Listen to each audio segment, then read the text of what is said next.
Hello, everyone. How are you? Hope you're having an incredible day, and may peace be upon you. Welcome to the show with me, your host, Dr. Izdihar Jamil. I'm a visiting expert, multiple best-selling author, and also TEDx curator. And today is a very special day because it is the launch of Women Who Trust, my 21st book. And what an honor it is to be doing it and collaborating with incredible women, brave, courageous, inspiring women from diverse backgrounds for this project. And I have them with me today. And Women Who Trust is also available for you to grab a copy. Let me bring my beautiful co-authors and co-hosts for today. I also have Baby Munchkin here who is joining me for today. So let me bring this beautiful women up on the stage. We have Deb. We have here we are. We have Deb, Tracy, Monica, and Iona. Welcome, ladies, and good morning. Thank you for joining me for the show. Good morning. Morning. Morning. Thank you for having us. My pleasure. And I think like a bunch of us are kind of in the same time zone. Actually, four of us are from the same time. So it's super early in the morning, but we're ready to go. We love creating the message and sharing the message about trust. This is something that is so personable, but also relatable to each and every one of us.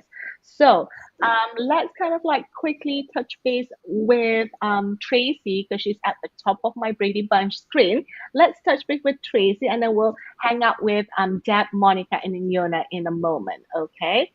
So well, my system seems to, let's kind of see here. All right, in a moment.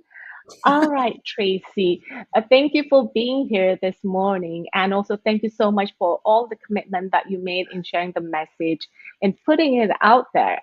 And I wanted to ask with you because you have an incredible story that you shared in the book Women Who Trust. What is actually your biggest tip in creating trust? Well, thank you very much for having me and for being able to be part of such an incredible, wonderful group of women in this book and to get the message out. The biggest tip I have for trust is for women to go in deep to themselves and trust themselves. That is the one mistake that I had made, not trusting myself, and I put my trust outside of myself. So the biggest tip would be to bring everything inside and to trust yourself. Trust yourself and your connection to a source greater, your connection to your intuition and your higher guidance. Yeah. Beautiful. Like bring it back to yourself, like what you're feeling, what your body is telling you, your intuition, your heart. Bring everything back to you, which is, such a beautiful thing. Because, like you were saying, a lot of people they start to ask outside for Mhm. opinions, for ideas, for feedback. Oh, what should I do? I'm doing this. This is happening. What should I do? But sometimes perhaps it's just a moment for you to take a few deep breaths, like you were saying, like bring it back to you, bring the trust back to you. Now, Tracy, I just wanted to touch base with you. What actually kind of like inspired you? What particular story that happened that created this incident of you bringing trust back to yourself? It happened very easily. I had put my trust in my marriage and my ex for happiness, my joy, my well being. And it turned out not to be so, and ended up actually during the divorce, he got very angry and volatile, and then literally left me homeless. No money. He blocked all the money, took the car. I had a restraining order on him for my own safety. And then people, of course, didn't want to have that presence around them. So I was gently moved out of houses for the safety of their family and everything. And that those times and those nights of being homeless and fearful for my own life, where you don't even sleep because you're so afraid, I was putting my trust outside instead of in. Yeah, there was a point where I was completely overwhelmed and I had to breathe. And it brought me back where I heard my father's voice, which he said, start from prayer, trust, believe, faith. And I was, oh, yeah, right, right, right. And I really pulled myself in. And at that moment, as they say, well, there's nothing to do, get your affairs in order and go pray. At that moment, I had no affairs to get in order but to pray. And then the next two days later, somebody took me to a wonderful gentleman, Dr. Tom Koska, who, when I explained, and then he informed me, he's like, you are responsible for your life and you are responsible to trust yourself. And then developed a whole program to reset my mind, regain my confidence, learn the definition of trust, learn to trust myself, and then learn the value of practice, consistency, constancy, commitment, and then do it every day. And then practice develops into permanence, and that you can be your own change. Beautiful. And thank you so much for sharing that, at your darkest moment, that there was nothing else for you to do. There's no affairs to be sorted out, but, you know, having the faith and the prayer and then trusting that, God or the higher power is going to take care of you in the best possible way is probably one of the most hardest things to do because you couldn't see much beyond that point.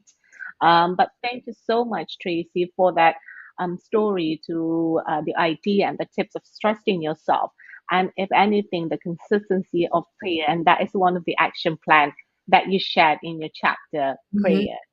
Thank you so much, Tracy. Well, thank you We'll touch very much. base with you back in a moment. And now let's bring up the next lady, um, Monica. Hi, Monica. Good morning. Good morning. So, Monica, I think this is it the third or the fourth book that we've been, I think it's the third book that we've been collaborating together. Yep. And actually, it's our fourth. It is our fourth. Oh Yeah. my word, apologies. Like No, time it's just fine. flies. There's Time so just many. flies. Time just flies. So Monica, let's talk about, the biggest tip that you can share to people in creating trust because more often trust, you understand the word, but actually to implement it, it's not often the easiest. So what's your biggest tip on creating trust that others can be aware of? Oh, I think being authentic, being honest with yourself is really how you create trust with yourself. And I think that's the most important. So my Yeah, chapter is around, it's called Do the Opposite. So it's really around exploring the power of how embracing opposites in our lives can lead to profound personal growth. So it's again being honest with yourself, recognizing when you might not be doing the right things in your life, and if you actually did the opposite of what you were doing, your life would completely transform. yeah, and it's kind of like, oh, do the opposite, but it's kind of like counterintuitive, isn't it? Because potentially society is going through this way, and people are telling you to go this way, which is, what 80%, 90% of people are doing. So, what actually kind of inspired you for this idea of trust, of doing the opposite? That it is that you feel it has helped you and impacted you in so many ways. Well, It goes down to the famous quote of the definition of insanity is doing the same thing over and over and expecting different results. So I found myself in a place in life where I thought I was doing great, but once I looked around, it was like, okay, I'm overweight. My work sucks. I had all of these things that I felt like I was doing the right things, but in reality, I realized that I was doing the same thing over and over and getting the same results. So it actually all started, funny enough, with a piece of fuzz on my stairs. So I was walking up the stairs and I was going to walk past that fuzz like I always did. And then I realized that if I did the opposite and I picked it up, there would no longer be a piece of fuzz on the stairs. The stairs would look better and I would feel better. So I started doing the opposite of everything that came up, and it actually profoundly changed my life. That is so interesting. Like a piece of what was it, a piece of fuzz, kind of Yeah, like in like a the that furball on the stairs. Yep. like that little piece of like a lump of something at your stairs. And I think like so many people can relate to that. We just pass by, it's there. We just pass by it over and over again every single day. I'm like, oh, whatever. Someone else is gonna pick it up, or it's Right. just gonna go away. I'll get it later. Yeah, I'll get it later, Yep. and later tends to be a few weeks, a few Right. days after that. But having that kind of like buzz of, oh, let me just do the opposite and see what happens. And what was, since you've been practicing doing the opposite, which is this chapter is the prequel to your own solo book, Doing the Opposite. What, since doing the opposite, what has you encountered? What are the things that have been impacted in your lives, whether it's in your personal, in your family, or in your career? Well, yeah, I did completely transform my life. So, the alarm would go off, and instead of hitting snooze, I was almost like a robot in where I didn't allow myself time to think. So the alarm would go off, and I would jump out of bed, and I would go right to my gym, and I would put on my workout clothes, start exercising. About 8 minutes in, I would wake up. I'd be like, "Oh, okay, I'm on my bike. I've been on here for 8 minutes. All right, great." But I transformed my body. I transformed my income. I had better relationships with my family, with my friends. So it sounds super simple, which it is, but implementing it can be difficult. So you just have to trust in yourself, be honest with yourself, and see where you're maybe failing in life and you didn't realize it. Yeah, and kind of do the opposite of Yeah, that, whatever it is that you are doing, even if it's just a simple thing, picking up a fuzz or waking right. up a minute early, or like, taking a walk in the middle of the day, however that, just doing something of the opposite. Thank you so much, Monica, and, for sharing your wisdom and your thoughts. And may I say that this is, Monica and I have been together around the block, a couple of times now, but I feel that this is the lightest and joyful that you have been. Thank you. Yeah, thank you I for appreciate being that. here, and which is such a pleasure. All right, darling, we're going to touch base with you back in a moment, okay? Thank All right, so now let's bring in my next accomplice. And dare I say, my next, or maybe perpetrator in like creating in inspiring trust and consistency and joy. So Deb, very quickly, you kind of like, have this gift of being a poet. The poem that you created, the poem that you wrote, and has helped so many people and touched people's lives. But let's kind of like, I also wanted to touch base with you. What are some of the things that people can create trust, especially in the moment of weakness or in the moment of sadness? In your chapter, you shared about grief, and grief is something that everybody experiences in different forms, different varieties. So, what's your biggest tip on creating trust during this moment of grief? Izzy, first and foremost, thank you. You know how much I love and adore you, and our collaborations. That said, particularly when it comes to the grief process. My biggest tip is to be kind and gentle with yourself. As you know, I actually am a huge proponent of embracing the discomfort that comes with grief. Our society, they give you 3 days bereavement, which is never enough. You feel alienated at the workplace, and that's why, as a corporate advocate, it's to bring compassion to that situation. When I was actively grieving when I was part of corporate America, which I spent over 20 years, I often felt alienated and invisible simply because death and dying, America is not good with any topic that surrounds that. And I want to first and foremost make it okay. Death accepting. There's a huge death acceptance movement, and it's having these open, honest, candid dialogues. When it comes to the tip, when you find yourself in that situation, regardless of what's going on, it's the old secure your own oxygen mask first. You really need to, I bring it back to be kind and gentle with yourself. You've gone through something traumatic.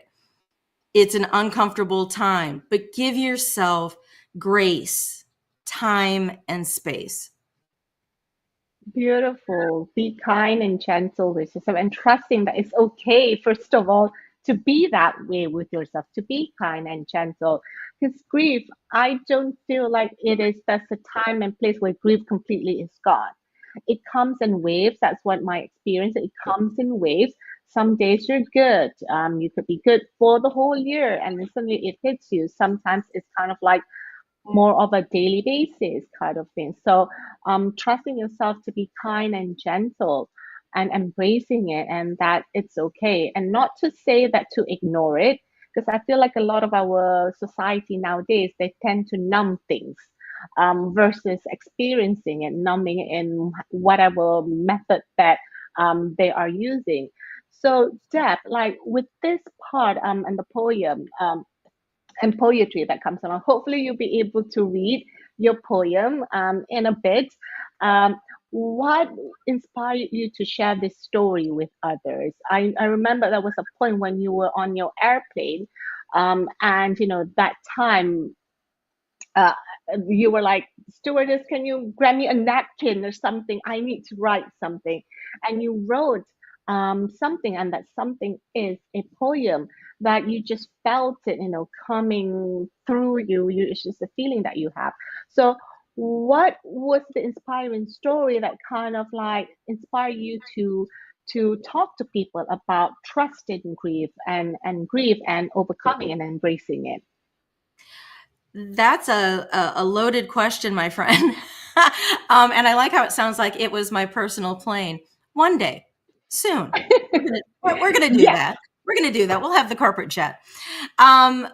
But yes, I literally, that particular backstory, because while I encourage people, whether it's poetry or painting or singer songwrite, the arts is one of the best ways to channel the grief, to kind of get it out of your head and heart space and somewhere else, whether it's in the painting or the poem or whatever. The arts are just a fantastic way to, as part of your grief process. Because as you know, you really hit on something. That it's a process and it will take some time. Now, that said, I do want to give you a bit of hope. My chapter focuses on fostering the concept that it's not something, it doesn't have to actually be a life sentence. Not to say that you're not going to have a moment where something's going to remind you of grandma, or in my case, something's going to remind me of my mom. And it's okay to be sad. Sad's not the same as grieving and grief. And my, almost a challenge, if you will, in my chapter is suggesting the outrageous concept, especially if you're in the throes of grief, that it does not actually have to be a lifetime sentence. There's so much more to unpack about that. We're not going to go into it now. I was at work, and what I want to foster is that compassion. A young man suddenly lost his mom. He was all of 27. And I'm sure it would be like Mr. Rehan in your lap, gets to be 27 and something horrible happens, and all of a sudden he's alone. And you could feel that pain radiating off of this young man. Now, I wasn't close to him, but he was on my mind and in my heart. And when I was, it just so happened, probably 20,000 feet closer to, who knows, I wrote that piece, which, yes, if I get a chance to share it, it will become evident. But it's very much, I was talking to someone the other day and shared the piece with them, and they described it as a divine download. Because I'm not a mother, and it's clearly from a mother's perspective to her child. I was not close to this coworker, and yet I was just open. I was open, and I'm a compassionate person, and I think most people are compassionate, and that's where that piece came from. So I'm not sure I answered all of your question. I think at the end of the day, the trust component is trusting that actually there is light at the end of the tunnel. Beautiful. And trusting The there's takeaway, light at there the end of is the light tunnel. at the end of the tunnel. Yeah. And also kind of like what you shared, right? Like kind of like processing grief in your best way, whether it's in art form, in creativity. I know you love to cook and bake because it reminds you of your mom. Take a walk, sing, whatever it is that is a way for you to process those grief in terms of movement, in terms of physicality, whether it can be as well journaling. So thank you so much for the tip, Step. And yeah, the private plane. Oh yeah, I see it with you. At the private plane, we'll get a captain, and then Monica here just booked. She can book the cabana like right in front of the beach. What was it, Monica? A Dominican Republic, I think. That she was said earlier that Monica can book that cabana for us, and then off we go with the ladies. Thank you so much. That we'll touch base with you back in a moment. And next, I want to bring one of the other beautiful co-host, the beautiful co-author of Women Who Trust. And make sure you ladies and those who are listening, grab a copy of Women Who Trust that is available. If you go to izdiharjamil.com /book wait list, you can grab a copy of the book there or scan the QR code directly over here. So, Iona, hi, welcome. Hi, nice to see you this morning. Thank you. It's great to see you as well. And I met Iona, was it end of April? Yeah, end of April, early May in La Jolla. And then I was coming up the road and she was coming down the road with her son, Tim. And she was like, I did the chapter because it's such a, Iona, this is your first time, but it's also a process, right? It's a leap. This has been your vision. That I remember the first time meeting you last November. You're like, this has been your vision.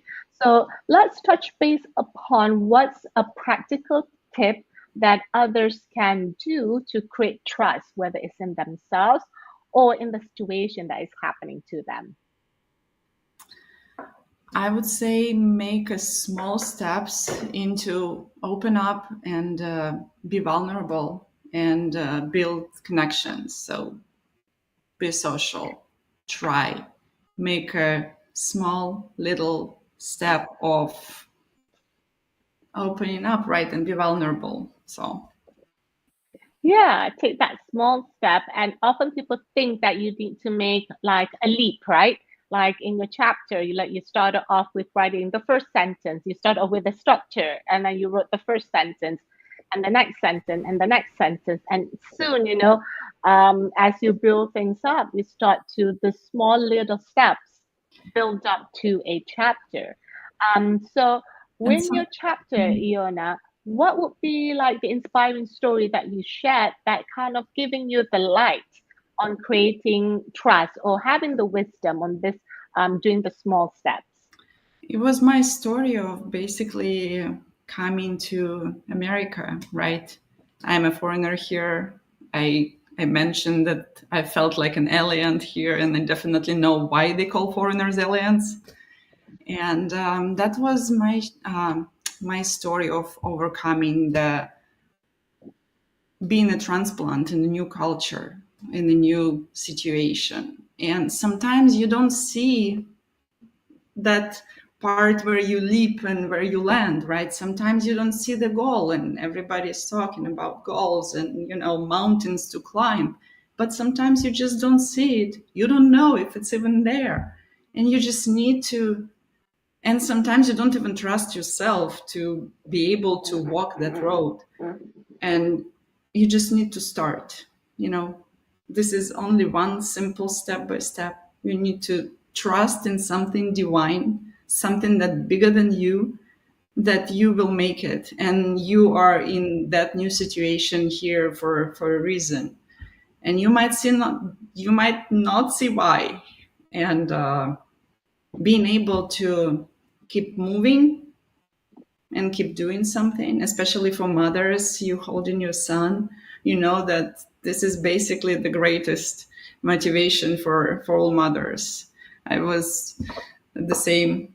I had my son when I just moved here, small baby. He was very demanding. And that helped me to rebuild trust in myself once again. You fall, you stand up, and you keep walking. Yeah, that is so beautiful.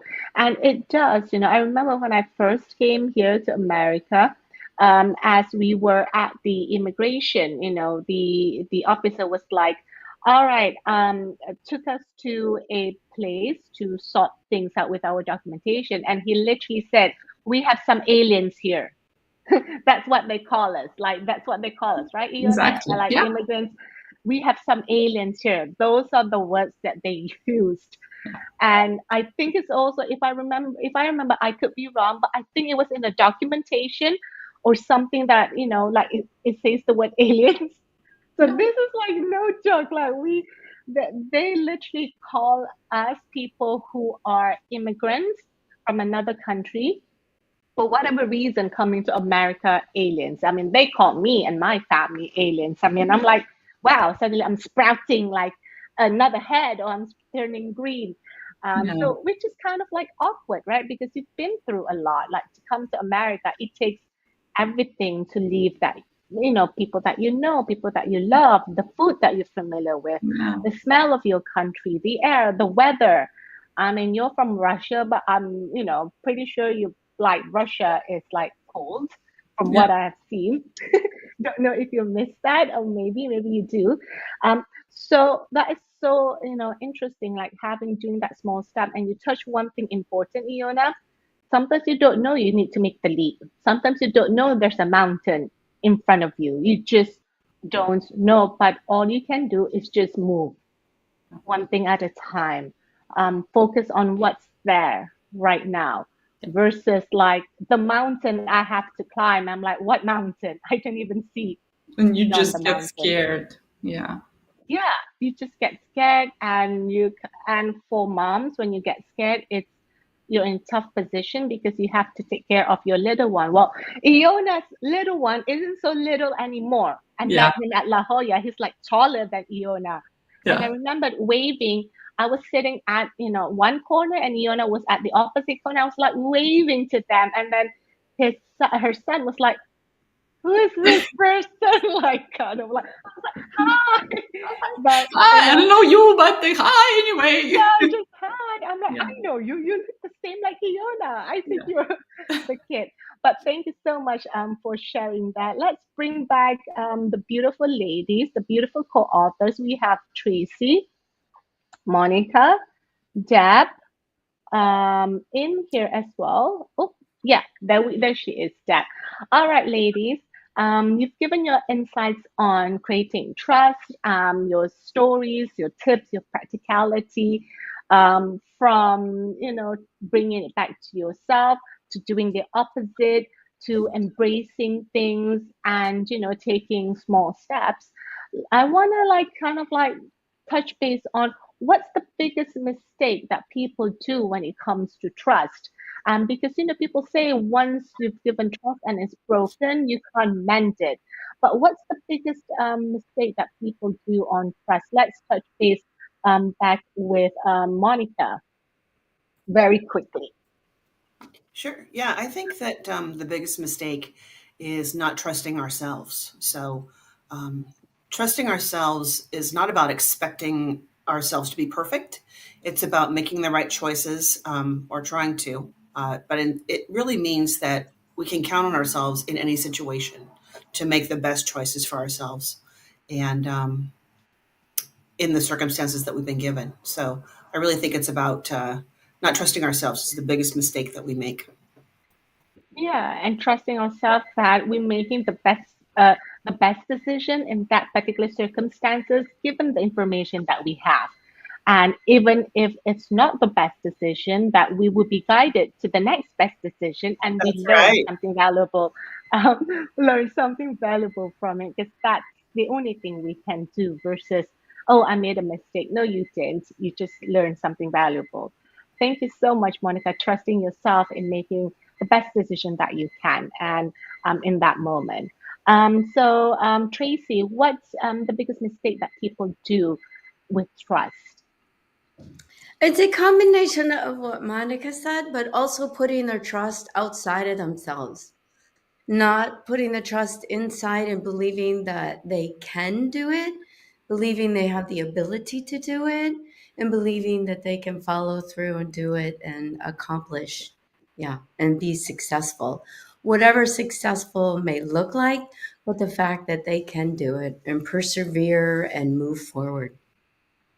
Beautiful, and bringing back the trust yourself and not the outside. But we do have an outside, like you mentioned before, Tracy, trusting in the source Mhm. that's, gonna help you. And that I feel is something that is so beautiful, that, between yourself and the source and the guidance and the light that is being shared.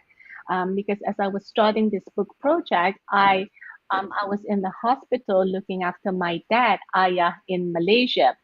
Um, and I was, asking God, show me the guidance, show me the way, show me what I need to do, show me how I can take care of others, show how others can take care of me. And one of the guidance that was given was this book project, Women Who Trust. That's now available on Amazon. It was shown to me, but I'm like, okay, God, Alhamdulillah, thank you. But I think I'm gonna do this one. Like, I actually did the opposite, Monica. I was like, I'm gonna do this solo book project. It's easy. It's one person at a time versus having an anthology book. Less things, simplify. So I did what I did to create that project, to put it out, market it, everything, training. But when the time comes to kick off that particular project or that particular program, um, actually zero people sign up, like zero. I was like, what? And I was like, God, show me the guidance, show me what I need to do, show me the direction. And then it's actually the opposite now, right, Monica? From that one to this one. And having the guidance of the anthology book, Women Who Trust. Like, I could actually feel, I could feel this women. I can feel you all, but I don't know you yet. I can just feel it. I feel it now. I feel the sensation. I feel it.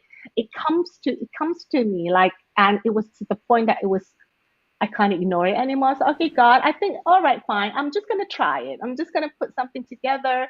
I'm going to try it. And then, okay. And then people was like, here you are, ladies. So thank you for saying yes. Thank you for being part of my process of trust in that. So, Deb, what is something that people can do to create trust consistently in their lives? Because one of the things that's not hard to do is having that consistency. What's something people can do to create trust consistently in their lives? Well, I love how my compatriots here, Monica, Tracy, reflecting on an absolute truth with regard to going inward, trusting yourself, give yourself grace. I'm all over that. I'm going to add to that and go way out there. And one of my personal favorites is Einstein. And I love, he postulated once upon a time, is this a friendly universe? And I don't have the study in front of me, but he did ultimately conclude that yes, this is a friendly universe. My word at the top of the show was community. And so I think that a way to find consistency, once you have grounded yourself, I mean, that work has to go into it first. But when you've done that work and you are grounded, then it's time to release some of that, release it, and trust that it is a friendly universe. Trust in your community, your tribe. And I think once you get that ball rolling, consistency is just a thing, a natural thing. Beautiful. Yeah, I never thought of it before. Like consistency is an organic thing that happens because of trust, which is so beautiful. Okay, Iona, let's wrap it up with you. Take us all the way home. Take us to the Dominican Republic, where Monica has rented a cabana in front of the beach, and Deb has her private plane that takes us, all the way with a pilot that takes us, a safe and reliable pilot that takes us all the way there. Okay, so what is something, a consistent act or practice that you can do every day to strengthen trust in yourself or in the circumstances? Um, I would say don't demand trust from others. Just start from yourself. Yeah, that's a good point, right? Like, I demand that you trust me. Trust me. Why don't you trust me? Trust me. But people are like, Don't I demand, have, lead the way. yeah, lead the way, right? Just being who you are. And I think, like, like Deb was touching, like trust comes uh, organically. It just flows as you being yourself and bringing trust back to yourself. Wonderful. Thank you so much, ladies, for the conversation. And Women Who Trust is available on Amazon today at a very special launch price. So make sure you grab a copy of the book so that you can read the stories of these incredible ladies. Beautiful, how brave they are, how, they've gone through so many things, but their message and practical tips. That's one of the coolest things about this book. It's not just inspiring stories and then so what? It's kind of inspiring stories with practical tips, ideas, action steps that you can take. So it's available on Amazon or go to izdiharjamil.com/book waitlist. All right, ladies, let's wrap up with one word from you that embraces or symbolizes, inspires you to trust. So we'll start with Tracy. One word of trust. Empowerment. Yeah. Empowerment. And by the way, viewers, Tracy's behind her. Her painting is by a good friend of hers. It's By called Robert Redding. Consciousness. Robert Redding. I think that is just beautiful. Deb, one word that incorporates or embraces trust in you, inspires trust in you. Faith. Faith. Beautiful. Faith. Monica. Authenticity. Authenticity. And Iona. Bravery, be brave. Bravery. Awesome. All right, everybody. Thank you so much for watching. It takes courage. With me, your host, Dr. Izdihar Jamil. Remember, be brave in sharing your voice because you never know how your voice is going to touch people's hearts. Until the next episode, take care. May peace be upon you. Let's say bye, ladies. Bye. Thank you very much. Great. Okay, I think we are a wrap. Ending at the broadcast. Thank you so much, ladies. Thank you for joining me. I hope that was an amazing experience for you. It was for me. I just love these conversations. Don't often that we get to hang out, and I could feel like energetically it was grounding. that it was calm, it was peaceful, it was grounding. So thank you for being here. I'll send you the link in a bit. But the book is out. Congratulations, and we'll have a party a little bit later. You've got a couple of tasks that you do need to do, so make sure that is taken care of. And I'll see you for the party, and bring the red carpet glamour on. Okay? I'll see you in a bit. Yes. Bye. Thank you. Bye.